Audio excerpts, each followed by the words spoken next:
नमस्कार। बाजार आज और कल में आप सभी का स्वागत है। मैं हूं स्वाति रायना। बाजार में आज का पूरा एक्शन कैसा रहा ये तो बताएंगे ही, साथ ही कल के लिए स्ट्रैटेजी और शेयरों में कमाई के शानदार मौके भी जानेंगे। आप भी पूछ सकते हैं सवाल। फोन नंबर है हमारा 02223001634 या फिर आप हमें 02223001635 पर कीजिए कॉल। फेसबुक पर @जी बिजनेस ऑनलाइन और x.com पर @जी बिजनेस अपने सवाल भेजिए #बाजार आज और कल लिखकर। और आपकी कल की तैयारी कराएंगे जी बिजनेस के मैनेजिंग एडिटर अनिल सिंघवी। साथ ही खास मेहमान हमारे साथ हैं मार्केट एक्सपर्ट श्रीकांत चौहान। श्रीकांत जी, स्वागत करते हैं आपका आज के इस शो में। बातचीत शुरू करें उससे पहले आज के बाजार पर एक नजर डाल लेते हैं। तो आखिरकार 3 दिन की सुस्ती के बाद आज बाजार में तेजी दिखी। सेंसेक्स 261 अंक चढ़कर 66,430 के करीब बंद हुआ। निफ्टी करीब 80 अंक चढ़ा और 19,811 के लेवल पर बंद हुआ। तो बैंक निफ्टी में दिखे 183 अंकों की तेजी और ये 44,409 के स्तर पर बंद हुआ।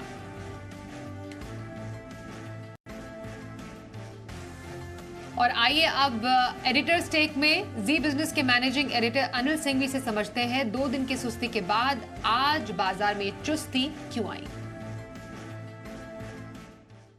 कल ही की तरह भारतीय बाजारों में आज भी दिखा सीमित दायरे का कारोबार, लेकिन कल के विपरीत आज का कारोबार काफी बेहतर था और मजबूती के साथ दिन भर भारतीय बाजारों ने कारोबार किया। एक भी बार कहीं दूर दूर तक लाल निशान की तरफ पहुंचे भी नहीं। इस तेजी की वजह थी ग्लोबल मार्केट्स के संकेत। अमेरिकी बाजारों में 300 अंकों से ज़्यादा की दमदार मजबूती दिखी, जो भारतीय बाजारों के लिए काफ़ी काम आई। इसके अलावा कच्चा तेल भी थोड़ा सा ठंडा होता हुआ दिखा, लेकिन भारतीय बाजारों में जोश इस बात को लेकर भी आया। कल के सेशन में हल्की सुस्ती के बावजूद एफआईएस की तरफ से कैश मार्केट में थोड़े बहुत ही सही लेकिन खरीदारी के आंकड़े आते हुए दिखे। इसने भी बाजार का मूड माहौल ठीक करने का काम किया। बाकी सवाल जो कुछ भारतीय बाजारों में रेंज का है, सपोर्ट रेंज के आसपास बाजार आराम से खरीदारी दिखा रहे हैं, लेकिन आज फिर से मजबूत खुलने के बाद 19,850 के आसपास के लेवल पर जो रुकावट है वहां पर पहुंचे और वहां से हल्की फुल्की करेक्शन भी दिखाई, लेकिन बंद होने में 80 पॉइंट की तेजी के साथ 19,800 के ऊपर बंद होने में कामयाब रहे। और यही हाल बैंक निफ्टी का भी था। 180 अंकों की अच्छी तेजी दिखी, हालांकि 44,500 के थोड़ा सा नीचे जरूर बंद हुए, लेकिन क्लोजिंग किसी भी लिहाज से खराब नहीं कही जाएगी। स्टार परफॉर्मर तो इस बार की तेजी के पिछले 6 महीनों से लगातार अगर कोई है तो मिड कैप और स्मॉल कैप शेयर हैं। स्मॉल कैप इंडेक्स फिर से लगभग 1% तक की मजबूती के साथ बंद होने में कामयाब रहा।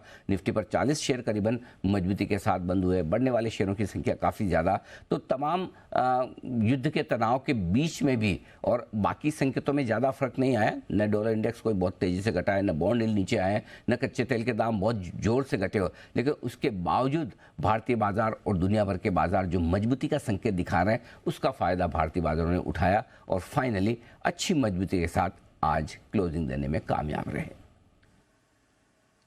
और आइए अब संस्थागत निवेशकों के आंकड़े भी देख लेते हैं। एफआईआईज यानी विदेशी संस्थागत निवेशकों ने कैश मार्केट में करीब 263 करोड़ रुपए की खरीदारी की है, तो वहीं डीआईआईज यानी घरेलू संस्थागत निवेशकों ने करीब 112 करोड़ रुपए की खरीदारी की है। और आइए मार्केट एक्सपर्ट श्रीकांत चौहान के पास चलते हैं। श्रीकांत जी, एफआईआईज का पॉजिटिव डेटा, जियोपॉलिटिकल टेंशन के बावजूद बाजार से भी पॉजिटिव संकेत, क्या समझे आगे की चाल बाजार की? Good evening Swati ji. तो देखिए, अगर इस मार्केट को अगर देखें तो मुझे लगता है कि एक रेंज में ये ट्रेड कर रहा है, बट इवन दो एक ट्रेडिंग रेंज के अंदर मार्केट है, ओवरऑल फॉर्मेशन और ओवरऑल स्टॉक के परफॉर्मेंस को देखते हुए ऐसा लग रहा है कि ग्रेजुअली इसमें स्ट्रेंथ गेन हो रहा है। नो डाउट कि इनिशियल फेज में हम ग्लोबल मार्केट से जो संकेत आ रहे हैं उसी के बेसिस पे मार्केट में ओपनिंग या क्लोजिंग डिसाइड हो रही है, क्योंकि ओवरनाइट टेंशन अभी भी 10 के 10 पड़े हुए हैं। और साथ ही साथ अगर बॉन्ड यील्ड की अगर बात करें तो बॉन्ड यील्ड लगातार बढ़ते जा रहा है। तो आज भी बॉन्ड यील्ड कुछ 4.82 के करीब गया है। तो मुझे लगता है कि जब तक मार्केट 19,850 के लेवल्स को क्रॉस नहीं करता तब तक मार्केट में एक रेंज रहेगी। But at the same time अगर मार्केट अगर कुछ वीक अगर होता है तो 19,700 के करीब मार्केट में एक बढ़िया सपोर्ट है। उन लेवल्स के करीब बिल्कुल लॉन्ग की पोजीशंस बनाई जा सकती है। स्टॉप लॉस हम रखेंगे यहाँ पे 19,600 का। और साथ ही साथ मुझे लगता है कि बैंक निफ्टी यहाँ पे भी एक ओवरऑल फॉर्मेशन अगर देखा जाए तो एक राउंडिंग बॉटम जैसा फॉर्मेशन बन रहा है, लेकिन बाय ऑन डिप्स की स्ट्रेटेजी रखे तो 44,200 के करीब लॉन्ग की पोजीशंस बनाए, 44,000 का स्टॉप लॉस रखे और रियल ब्रेकआउट अगर बैंक निफ्टी में अगर आना है तो वो 44,800 के ऊपर आएगा। तो एक ओवरऑल मार्केट के मोमेंटम को या सेंटीमेंट को देखें तो मुझे लगता है कि स्टॉक स्पेसिफिक व्यू रखें, और अगर मार्केट में करेक्शन आए तो वहां पे इंडेक्स में लॉन्ग की पोजीशंस बना सकते हैं। बिल्कुल, श्रीकांत जी की ये रही बाजार पर आए। श्रीकांत जी, अब कुछ स्टॉक स्पेसिफिक एक्शन भी आपसे जान लेते हैं। पोजिशनल व्यू कौन से स्टॉक में रखने की आपकी सलाह रहेगी? बिल्कुल, तो देखिए अगर पोजिशनल व्यू रखना है तो मुझे लगता है कि मैक्स फाइनेंशियल सर्विसेज यहाँ पे कुछ लॉन्ग की पोजीशंस बनाए जा सकते हैं, क्योंकि इसके ओपन इंटरेस्ट और प्राइस परफॉर्मेंस को देखें तो एक क्लैरिटी आ रही है कि ये पर्टिकुलर स्टॉक ने अपने करेक्शन को कंप्लीट कर लिया है और यहाँ से इसमें वापस एक अपवर्ड ट्रेंड रिज्यूम हो सकता है। तो करंट लेवल से अगर लॉन्ग पोजीशंस बनाते हैं तो जो नेक्स्ट लेवल्स बनेंगे वो तकरीबन 960 से लेकर 970 रुपए के हो सकते हैं। अगर स्टॉप लॉस रखना है तो यहाँ पे हम 920 का स्टॉप लॉस रखेंगे for adding any position on max financials, जो पोजिशनल व्यू के साथ हम लॉन्ग करके चल सकते हैं। मैक्स फाइनेंशियल सर्विसेज में पोजिशनल व्यू रखने की सलाह आ रही है श्रीकांत चौहान जी की तरफ से। श्रीकांत जी, लंबी अवधि के लिए कौन सा स्टॉक आपको पसंद है? तो देखिए अगर लंबी अवधि के नजरिए से अगर इस लेवल पे या इस माहौल में अगर किसी स्टॉक को लेना है, और मैं इस माहौल की इसके लिए बात कर रहा हूँ क्योंकि मार्केट थोड़ा सा अनसर्टन हो चुका है। ग्लोबल लेवल्स पे जियोपॉलिटिकल टेंशंस बढ़ते जा रहे हैं, बॉन्ड यील्ड बढ़ते जा रहे हैं, और इसी वजह से मुझे लगता है कि थोड़ी सी लिक्विडिटी की दिक्कतें आ सकती है, और इसी वजह से मुझे लगता है कि लार्ज कैप स्टॉक्स पे फोकस करें। रिलायंस इंडस्ट्रीज जो अभी तकरीबन 2350 के करीब ट्रेड कर रहा है, वहां पे मुझे लगता है कि रिस्क रिवॉर्ड रेशियो काफी फेवरेबल है। करंट लेवल से भी खरीदे, अगर कोई करेक्शन अगर आता है 2300 के करीब का तो वहां पे भी कुछ लॉन्ग की पोजीशंस बिल्कुल बनाई जा सकती है। स्टॉप लॉस हम रखेंगे यहाँ पे 2250 रुपए का, और टारगेट्स नजर आते हैं 2650 रुपए के। तो काफी अच्छा एक रिस्क रिवॉर्ड रेशियो है, तो करंट लेवल से रिलायंस इंडस्ट्रीज में लॉन्ग टर्म व्यू से लॉन्ग पोजीशंस बनाई जा सकती है। रिलायंस इंडस्ट्रीज में लॉन्ग टर्म खरीदारी करने की सलाह श्रीकांत चौहान हमें दे रहे हैं आज। आइए अब कुछ दर्शकों के सवाल शो में शामिल कर लेते हैं, और पहला सवाल सोशल मीडिया पर हमारे पास है। ओके, हमारे साथ कॉलर भी जुड़ गए हैं, उनसे जानते हैं उनका सवाल। हरियाणा से सतीश चंद। सतीश जी, स्वागत करते हैं, बताइए कौन सा स्टॉक आपके पास है? नमस्कार, मैं सतीश बोल रहा हूँ हरियाणा से। हाँ, मेरा सवाल है, अडानी टोटल गैस के मेरे पास 70 शेयर है एट द रेट 670। ओके, और कितना लंबा व्यू है आपका? मैं 6-7 महीने होल्ड कर सकता हूँ। ओके, 6-7 महीने अदानी टोटल गैस पर। श्रीकांत जी, बाइंग प्राइस तो इनकी अभी करंट प्राइस से काफी ऊंची है। अभी 6-7 महीने के टारगेट के लिए आपको कहां तक प्राइस जाते हुए नजर आ रहे हैं? फिलहाल तो नुकसान पर है। बिल्कुल, तो देखिए अगर अदानी टोटल गैस के अगर टेक्निकल फॉर्मेशन को देखें और साथ ही साथ अगर इस पर्टिकुलर कंपनी के लिए न्यूज़ फ्लो की बात करें, तो यहाँ पे क्लैरिटी है कि जब तक इस पर्टिकुलर कंपनी के रिलेटेड जो न्यूज़ फ्लो है, उसमें जब तक क्लैरिटी नहीं आती है, या इस पर्टिकुलर ग्रुप से जितने भी अभी जो भी न्यूज़ फ्लो चल रहे हैं, वहाँ पे काफ़ी सारी अनसर्टेनिटी है। और इसी वजह से मुझे लगता है कि ये पर्टिकुलर स्टॉक्स में यहाँ से ऑन इमीडिएट बेसिस कोई एक स्ट्रॉन्ग रिबाउंड या कोई रिकवरी की गुंजाइश बिल्कुल भी नहीं है। तो मुझे लगता है कि करंट लेवल से अगर कोई भी रिबाउंड अगर गलती से अगर माइनर रिबाउंड भी अगर आता है, लेट्स से 620 630 तक का, तो वहां पे पोजीशंस को कम किया जा सकता है। हमें लगता है कि ये पर्टिकुलर स्टॉक में क्लैरिटी आने में और भी अच्छा खासा वक्त लग सकता है, और कई सारे ऐसे मौके हैं मार्केट में कि और स्क्रिप्ट्स है, वहां पे आप इन्वेस्ट करके चल सकते हैं। तो अगर लॉस बेयर कर सकते हैं तो मुझे लगता है कि करंट लेवल से एग्जिट भी कर सकते हैं, और किसी अदर स्टॉक्स में जैसे कि रिलायंस इंडस्ट्रीज है या तो कोई आईसीआईसीआई बैंक जैसा कंपनी है, जिसमें आप इन्वेस्ट करके चल सकते हैं। तो अदानी टोटल गैस से एग्जिट की सलाह आपके लिए आ रही है, और बाकी जगह आप निवेश के मौके ढूंढ सकते हैं। आईसीआईसीआई बैंक, रिलायंस इंडस्ट्रीज, ये कुछ स्टॉक है जहां पर आप खरीदारी कर सकते हैं। अगले कॉलर हमारे साथ राजस्थान उदयपुर से राजेंद्र दनगी है। नमस्कार, बताइए कौन सा स्टॉक आपके पास है? तो बैंक ऑफ महाराष्ट्र है 1400 शेयर जो 39 की बहेंगे, और एक है एनएच। ओके, और कब तक का व्यू है? एक NHPC है जो 2231 और दूसरा कौन सा स्टॉक है? NHPC 2231 शेयर है ओके।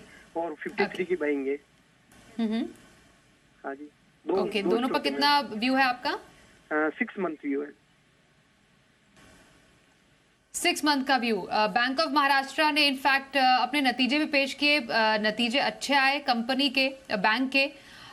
फिलहाल अभी इनके 6 महीने के नजरिए के हिसाब से श्रीकांत जी, कैसी लग रही है आपको इनकी खरीद, और करना क्या चाहिए इन्हें अब इन लेवल्स पर? देखिए, तो मुझे लग रहा है कि बैंक ऑफ महाराष्ट्र वैसे देखा जाए तो उन्हें काफी अच्छा मुनाफा मिल रहा है। In a short span of time अगर 20-25% के करीब का अगर गेन हो रहा है, तो मुझे लगता है कि यहाँ पे एटलीस्ट पार्शियल मुनाफा वसूला जा सकता है। और साथ ही साथ एनएचपी से भी मुझे लगता है कि अगर करंट लेवल से अगर लंबी अवधि का नजरिया हो तो उसे होल्ड करें। अदरवाइज अगर शॉर्ट टर्म नजरिया हो तो करंट लेवल से वहां पे भी आप कुछ पार्शियल मुनाफा वसूल करके चल सकते हैं। ओके, तो रही आपके स्टॉक्स पर राय हमारे आज के एक्सपर्ट की ओर से। तेलंगाना हैदराबाद से महेश जी से भी बात कर लेते हैं। नमस्कार, बताइए कौन सा स्टॉक आपके पास है? मेरा पास ग्राइंडवेल नॉर्थन 100 शेयर है। 2016 में खरीद किया। अभी क्या करो, वो प्रॉफिट बुक करो और वेट करो? ओके, और बहुत ही मल्टी बैगर आपके लिए साबित हुआ है। 350 में आपने 2016 में खरीदा था, अभी देखिए प्राइस 2100 के पार। तो अब बताइए सर, क्या करना चाहिए, सही तरीका, सही स्ट्रैटेजी क्या रहे? क्या कुछ प्रॉफिट बुकिंग की आपकी सलाह रहेगी या फिर अभी भी डटे रहें? तो देखिए, यहाँ पे जैसे इन्वेस्ट किया है और 2016 में इन्वेस्ट किया था, अभी लगभग देखा जाए तो 7 से 8 साल का वक्त जाने के बाद अगर स्टॉक ने अगर इतने अच्छे मल्टी रिटर्न्स अगर दिए हैं, तो ये काफी अच्छा एक सेट एग्जाम्पल है हमारे बाकी इन्वेस्टर्स और ट्रेडर्स के लिए कि कुछ अच्छे कंपनीज में अगर आप निवेश करके चलेंगे तो आपके रिटर्न्स भी आपको ऐसे ही कुछ दिखेंगे आने वाले कुछ सालों में। तो थोड़ा पेशेंस रखना काफी जरूरी होता है। बट चूंकि जो हमारे इन्वेस्टर है उनकी जो कॉस्टिंग है वो डीप इन द मनी की है, यानी कि 350 की खरीदी है और भाव अभी हो चुका है उसका, अभी लगभग रेट चल रहा है 2130 के करीब का। तो मुझे लगता है कि इस पर्टिकुलर इन्वेस्टमेंट में बने रहें। मुझे लगता है कि ये जो पर्टिकुलर सेक्टर है और ये जो कंपनी है वो आने वाले कुछ सालों में और भी अच्छा परफॉर्मेंस दिखा सकती है। तो हायर बेस पे और भी अच्छा परफॉर्मेंस हमें देखने मिलेगा। तो करंट लेवल से बिल्कुल इसे होल्ड करके चलो। करंट लेवल पर ग्राइंडवेल नॉर्टन को होल्ड करने की सलाह आ रही है हमारे आज के एक्सपर्ट श्रीकांत चौहान जी की तरफ से। अगले सवाल की तरफ बढ़ते हैं। उत्तर प्रदेश मुरादाबाद से आशुतोष गुप्ता जी हमें सवाल भेज रहे हैं। इनका स्टॉक है रैडिको खेतान, 340 शेयर हैं। ओके, बात भी कर लेते हैं हमारे इन व्यूअर से। आशुतोष जी नमस्कार, बताइए रैडिको खेतान आपके पास है क्या ये स्टॉक, और खरीद कितनी है, कितने स्टॉक्स हैं आपके पास? जी नमस्ते मैम, मेरे पास 340 शेयर हैं 1232 के रेट पर। शॉर्ट टर्म इन्वेस्टमेंट के लिए लिए थे, तो क्या करना चाहिए बता दीजिए।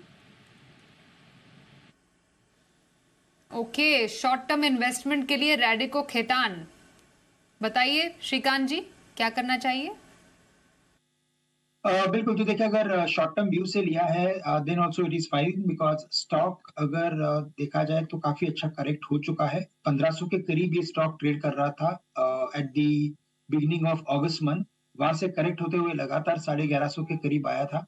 और अभी यहाँ से जैसे ओवरऑल इस पर्टिकुलर इंडस्ट्री के लिए जो आउटलुक बन रहा है और जैसे अभी क्वार्टरली नंबर्स आने वाले हैं, तो मुझे लगता है बिल्कुल इसे होल्ड करके चले। कम से कम मुझे लगता है कि 1350 से लेकर 1400 के लेवल्स ये आने वाले कुछ दिनों में दिखा सकता है based on it's short term formation. Stop loss हमें यहाँ पे रखना पड़ेगा बिल्कुल, क्योंकि अगर मार्केट में अगर कोई भी दिक्कतें अगर आती हैं तो शॉर्ट टर्म व्यू से ली हुई पोजीशंस को स्टॉप लॉस रखना काफी जरूरी होता है। तो यहाँ पे हम सजेस्ट करेंगे कि आप 1180 रुपए का स्टॉप लॉस रखें और इसे होल्ड करें और टारगेट्स रखें यहाँ पे 1400 रुपए के। तो स्टॉप लॉस और टारगेट का ध्यान जरूर रखिएगा अपने स्टॉक में, यही राय आपके लिए श्रीकांत जी दे रहे हैं। आइए आगे बढ़ते हैं। गुजरात वडोदरा से जिग्नेश शाह हमारे साथ है। नमस्कार, बताइए कौन सा स्टॉक आपके पास है? NFL National Fertilizer Limited. Okay, share और ओके सर, बाइंग कितनी है और कितने स्टॉक्स हैं? Total number of share is 1800 and price is 75 rupees. और कितने टाइम के लिए? Short term. शॉर्ट टर्म नजरिए एनएचपीसी, आपने एनएफएल बोला, सॉरी एनएफएल पर ये रख रहे हैं और 70। Yes yes, absolutely 75। बताइए शॉर्ट टर्म के लिए श्रीकांत जी क्या राय है आपकी? बिल्कुल। तो स्वाति जी, अगर आप देखें तो ओवरऑल इस पर्टिकुलर स्पेस में हमने काफी अच्छी तेजी देखी है और काफी अच्छे प्राइस और वॉल्यूम, इन दोनों के कॉम्बिनेशन के साथ स्टॉक्स में हमने रैली देखी है। मुझे लगता है कि नेशनल फर्टिलाइजर यहाँ से और भी मोमेंटम दिखा सकता है और करंट लेवल से अगर इसे होल्ड करूंगा तो विद शॉर्ट टर्म व्यू हमें लगता है कि ये स्टॉक वापस एक बार 85 या 86 के लेवल्स भी दिखा सकता है। तो कम से कम 85 के लेवल्स के लिए इसे होल्ड करके चले और अगर स्टॉप लॉस अगर इसमें पर्टिकुलर स्टॉक में अगर रखना है तो वो आपका रखना पड़ेगा एट 74 रुपीज। तो करंट लेवल से 3 से 4 रुपए का स्टॉप लॉस रखे और टारगेट यहाँ से रखे कम से कम 5 से 6 रुपए का।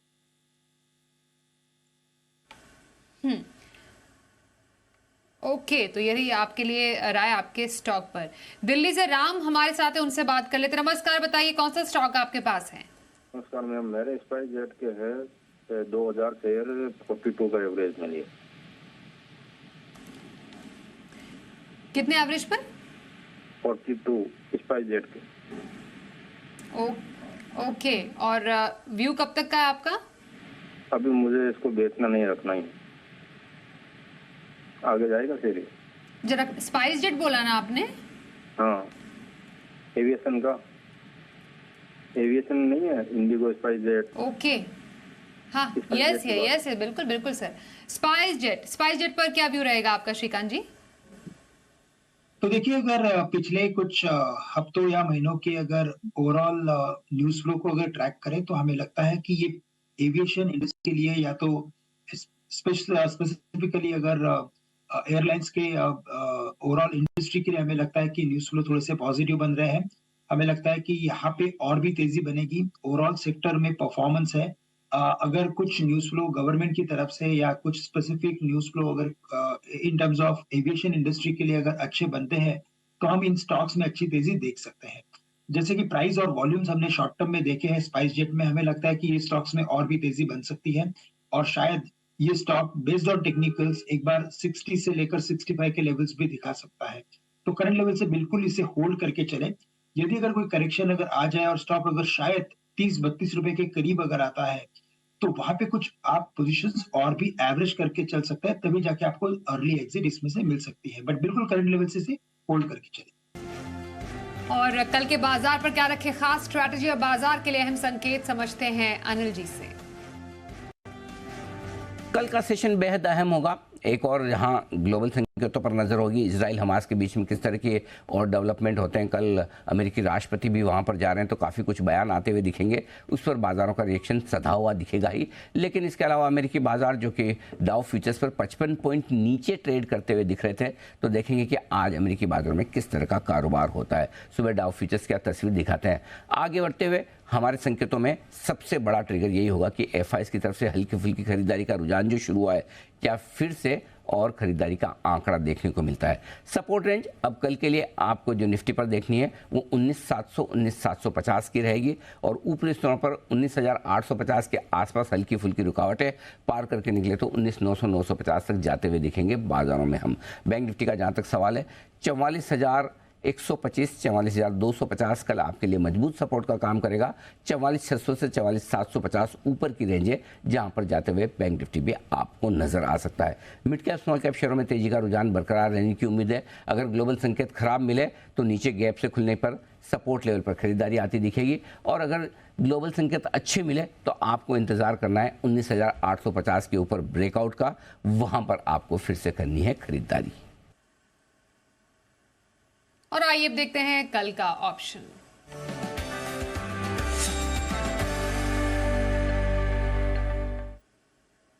हमारे साथ एक्सिस सिक्योरिटीज के राजेश पालविया। राजेश जी, स्वागत करते हैं। कहां पर मौके नजर आ रहे हैं कल के बाजार में? Good evening Swati ji. तो देखिए, आज जिस तरीके से निफ्टी ने आज तेजी दिखाई और 19,800 के ऊपर सस्टेन करते हुए दिखा, क्लोजिंग भी 19,800 के ऊपर ही हुई है। हमें लगता है यहाँ से अब निफ्टी एक जो हर्डल बना हुआ है 19,850 उसको क्रॉस करते हुए दिखेगा इस weekly option expiry. Data setup positive है, पुट बेस हायर साइड पे शिफ्ट होते हुए दिख रहे हैं और कॉल राइटर्स जो है वो अपनी पोजीशन अनवाइंड करते हुए दिख रहे हैं। तो यहाँ से हमें लगता है कि मोमेंटम फर्दर एक्सटेंड होते हुए दिख सकते हैं कल के सेशन में। 19,800 एट द मनी का ही कॉल ऑप्शन बाय करने की सलाह है, जो कि आज क्लोज हुआ है करीब 71 रुपीज के आसपास।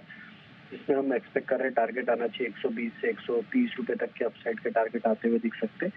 स्टॉप लॉस जो लगाना होगा इस ऑप्शन का वो होगा करीब 50 रुपए के आसपास। तो हमें लगता है कि कल के सेशन में भी मोमेंटम फर्दर बाइंग साइड का ही रहना चाहिए मार्केट में। तो 19,800 का कॉल ऑप्शन बाय करके यहाँ पे तेजी का ट्रेड किया जा सकता है। स्टॉक स्पेसिफिक अगर हम बात करें तो हमें लगता है यहाँ पे SBI कार्ड पे फोकस रखना चाहिए। स्टॉक में जिस तरीके से लास्ट 2 ट्रेडिंग सेशन में बाइंग इंट्रेस्ट बनते हुए स्टॉक कंफर्टेबली अब 800 रुपए के ऊपर सस्टेन करते हुए दिख रहा है। हमें लगता है SBI कार्ड यहाँ से फर्दर मोमेंटम एक्सटेंड करते हुए दिखेगा। अपसाइड के टारगेट हम एक्सपेक्ट कर रहे हैं इसमें आना चाहिए करीब 825 से लेकर 830 तक के। स्टॉप लॉस जो लगाना होगा वो करीब होगा 785 के आसपास। जी, धन्यवाद करेंगे राजेश जी इंडेक्स और स्टॉक स्पेसिफिक कल के लिए स्ट्रैटेजी देने के लिए। श्रीकांत जी, आपको कहां पर मौके नजर आ रहे हैं कल के बाजार में? बिल्कुल। तो देखिए, अगर शॉर्ट टर्म व्यू के साथ अगर किसी पर्टिकुलर स्टॉक के ऊपर अगर हमें फोकस करना है तो स्वाति जी हमें लगता है कि यहाँ पे कलकत्ता इलेक्ट्रिसिटी CESC पे कुछ लॉन्ग की पोजीशंस बनाई जा सकती है।